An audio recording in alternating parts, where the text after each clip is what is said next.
Okay, nak minta pandangan lah, tips. Sebagai ketua bahagian, kita tahu masalah staff ada yang memang perlu BDR lebih daripada orang lain. Tapi di kalangan staff, dia tak tahu masalah rakan dia yang lain. Dah dia membawa cerita bos pilih kasih bagi lebih dekat hamba Allah ni sahaja. Sedangkan dia, orang lain disuruh datang bekerja. Jadi ada tak tips untuk HOD, ketua bahagian nak berhadapan dengan situasi yang macam ni? Macam ni, dalam hal ni sebenarnya saya nasihatkan supaya suruh staff tu berhenti je lah. Macam tu lah saya pernah. What? Tak ada. Bukan. Sabar. Sabar. Biar jawapan ni biar dia beradab macam ni. Saya pun dulu pernah jadi pengarah bahagian undang-undang dan penguasaan. Saya pernah jadi bos. Saya handle 80 lebih orang penguasa. Saya ada 8 orang bailiff. Saya ada 6 orang pembantu takbir dan 2 orang PA. Seorang India, seorang Melayu. Dua perempuan lah. Tapi nak beritahu, sampai bila-bila pun Puan Fatihah takkan boleh puaskan hati semua orang. Itu kena ingat. Decision kita buat berdasarkan ni. Kita tak perlu jawab. Dan semua staff kena ingat, dua benda yang kita tak boleh pilih. Dua perkara kita tak boleh pilih dalam hidup ni. Staff semua yang dengar, semua staff kena dengar. Dua perkara kita tak boleh pilih dalam hidup kita ni. Pertama, mak ayah. Tak boleh pilih. Mak ayah tak boleh pilih. Itulah mak ayah kita. Lahir-lahir kat mata, itulah mak ayah kita tak boleh pilih. Dan yang kedua, kita tak boleh pilih bos. Kalau kita tak suka bos, kita berhenti. Bukan bos berhenti. Okay? Satu je. Bos nak buat keputusan pun, bos dah fikir dah. Bos dah fikir dah. Yang ni macam ni, ni macam ni, ni macam ni. Okey, dia dah bagi tu ada pertimbangan. Kalau kita tak puas hati, cakap si Puan, saya nak tanya Puan macam mana dia boleh dapat tapi saya tak dapat. Macam ni. Dia keadaan dia macam ni, insyaAllah. Kamu tunggu dulu, kita tengok macam mana dalam bulan depan dia dah settle, saya bagi kamu pula. Kalau kamu nak kerja rumah, tengok keperluan.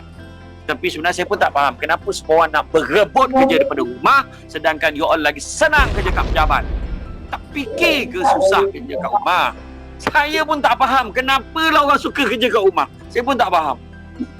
Kita masuk duduk rumah, mengelintat nak keluar dari rumah ni. Dorang lah dia nak keluar, nak pergi pejabat. Sebab dekat pejabat masa photo state ada fax machine, ada apa semua, ada email, ada mudah, line, internet pun laju. Duduk rumah lah macam siput babi line kan slow, bukan disebut siput sodot laju juga kalau kau sodot ni kan. Jadi itulah maksud saya dalam hal ni. Puan Fatihah ni jangan risau, yang penting kita buat keputusan, make sure ada rasional dia. Dan saya sendiri contoh satu isu ni, isu lain lah. Ramai staff yang kadang-kadang dia tak nak overtime. Tapi dia petikai kenapa orang lain overtime banyak. Perasan tak? Penyakit staff ni itulah dia penyakit dia. Kan? Jadi apa saya buat? Okey, siapa yang tak nak overtime tolong datang jumpa saya.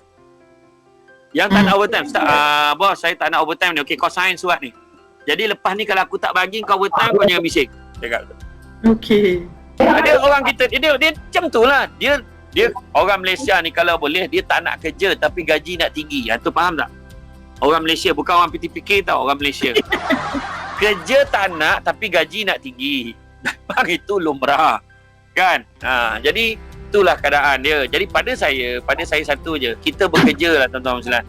Walau dapat kerja di rumah, kerja. Kalau tak dapat kerja di rumah, kerja kat luar. Bekerja dari rumah, PDR, perang badar, saya kata. Saya pun tak faham. Mungkin ada keperluan-keperluan tertentu. Contoh, dia menjaga suami yang sakit.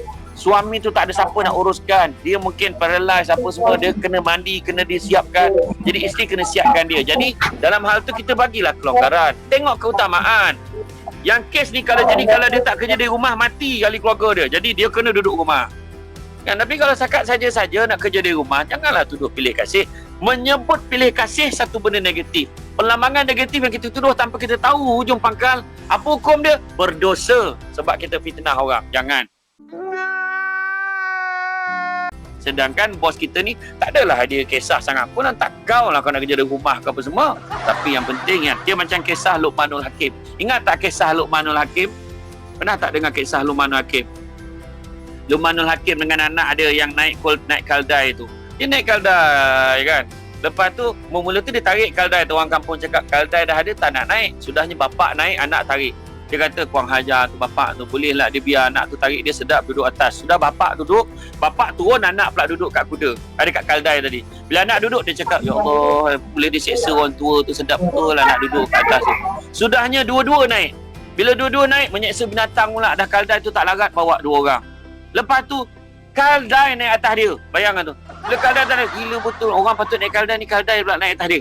Sudahnya apa pun kita takkan dapat nak puaskan hati semua orang. Apa pun buatlah keputusan terbaik pada ketika itu. Yang penting kita nak jawab pada Allah Ta'ala besok satu hari nanti. Ya Allah, aku dulu amanah, aku kena pilih siapa bekerja di rumah. Ya Allah, aku pilih dia ni sebab ini, aku tak bagi dia ni sebab ini. Kita tahu alasan. Itu sudah memadai. Dan ingat bahawa sebagai ketua jabatan, we are not obliged to answer all the question from our staff sebenarnya. Yang penting kita bagi tugas, delegate tugas tu pada staff kita. Dan staff pula, kita janganlah petikai-petikai. Bos dah decide macam tu, okey je. Kerja je.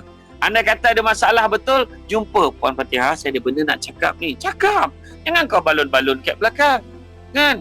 Cakap kan, janganlah kita menjadi ibarat wang syilik di depan lain, di belakang lain.